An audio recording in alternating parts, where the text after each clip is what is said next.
There in the town by the shore that in his young days had been called Escaros. You will be hardly believe it, but poor Bilbo was really very taken aback. So far all his thoughts of energies at being concentrated on getting to the mountain and finding the entrance. He had never bothered to wonder how the treasure was to be removed, certainly never how any part of it might fall to his share was to be brought back all the way to Bagend under hill. Now a nasty suspicion began to grow in his mind. Had the dwarves forgotten this important point too, or were they laughing in their sleeves at him all the time? That is the effect that dragon talk had on the inexperienced. Bilbo, of course, ought to have been on his guard, but Smaug had rather an overwhelming personality. I tell you, he said, in an effort to remain loyal to his friends and to keep his end up, that gold was only an afterthought with us. He came over hill and under hill by wave and wind for revenge. Surely, O Smaug, the unassembly wealth, you must realize that your success has made you some bitter enemies. The Smaug really did laugh. A devastating sound which shook Bilbo to the floor. Which, while far up in the tunnel, the dwarves huddled together and imagined that the hobbit had come to a sudden and a nasty end. Revenge, he snorted at the light of his eyes, lit the hall from floor to ceiling like scarlet lightning. Revenge, the king under the mountain is dead, and where and his kin that there seek revenge. Gyron, lord of Dale, is dead, and I have eaten his people like a wolf among sheep. And where are his sons that dare approach me? I kill where I wish, and none dare resist. I laid low the warriors of old, and their like is not in this world today. Then I was but young and tender, now I am old and strong. Strong, sleep in the shadows, he gloated. My armor is the tenfold shields, my teeth are swords, my claws spears, and to shook of my tail a thunderbolt, my wing a hurricane, and my breeze death. I've always understood, said Bilbo in a frightened squeak.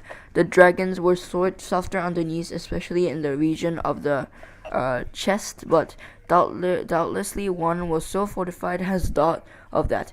The dragon stopped short in his boasting. Your information is antiquated, he snapped. I am almost above and below with iron scales and hard gems. No blade can pierce me. I might have guessed it, said Bilbo. Truly, there can nowhere be found the equal of Lord Smaug the impenetrable. What magnificence to possess a waistcoat of fine diamonds. Yes, it is rare and wonderful indeed, said Smaug. Absurdly pleased. He did not know that the hobbit had already caught a glimpse of his peculiar undercovering of his own. The dragon rolled over. Look, he said. What do you say to that? Dazzling, merciless, perfect, flawless, staggering, exclaimed Bilbo aloud. But what he thought inside was, old fool, why there is a large part in the hollow of its left breast as bare as a snail out of its shell. After he had seen that Mr. Baggins' one idea was to get longer, he said, or keep you from much needed rest. Ponies take some catching. I believe after a long start, and so do burglars, he added as a painting shot as he darted back and fled up the tunnel. It was an unfortunate remark, for the dragon spouted terrific flames after him, and fast enough he sped up the slope. He had not gone nearly far enough to be comfortable before the ghastly head of Smaug was thrust against the opening behind. Luckily, the whole head and jaws could not squeeze in, but the nostrils sent forth fire and vapor to pursue him, and he was nearly overcome and stumbled blindly on in the great pain and fear. He had been feeling rather pleased with the cleverness and his conversation with Smaug, but his mistake at the end shook into a better sense. Never laugh at live dragons. Bilbo, you fool, he said to himself. It became a favorite saying of his later, and passed it into a proverb. You aren't nearly thought through this adventure yet, he added. Then that was pretty true as well. The afternoon was turning into evening when he came out again and stumbled and fell in a faint on the doorstep. The dwarves revived him and doctored his scorches as well as they could, but it was a long time before the hair on the back of his head and his heels grew properly again. It had all been singed and frizzled right down into the skin. In the meanwhile, his friends did their best to cheer him up, and they were eager for his story, especially wanting to know why the dragon had made such an awful noise, and Bilbo had escaped. But the hobbit was worried and uncomfortable, and they had difficulty in getting anything out of him. On thinking, said to the dragon, and was not eager to repeat themselves. The old thrush was sitting on a rock nearby, with the heads cocked on one side.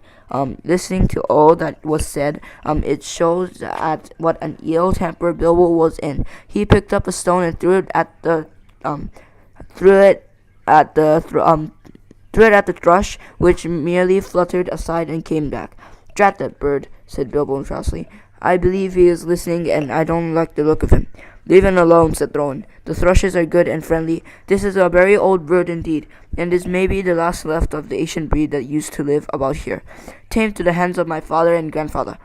They were a long-lived and magical race, and this might even be one of those that were alive then, a couple of 100 years ago or more ago. The men of Dale used to have the thick understanding of their language and used them for messages to fly to the men of the lakes and somewhere. Well, he'll have news to take to Light Town, our light, if that is what he is after," said Bilbo. "Though I don't suppose there are any people who left there that trouble with thrush language."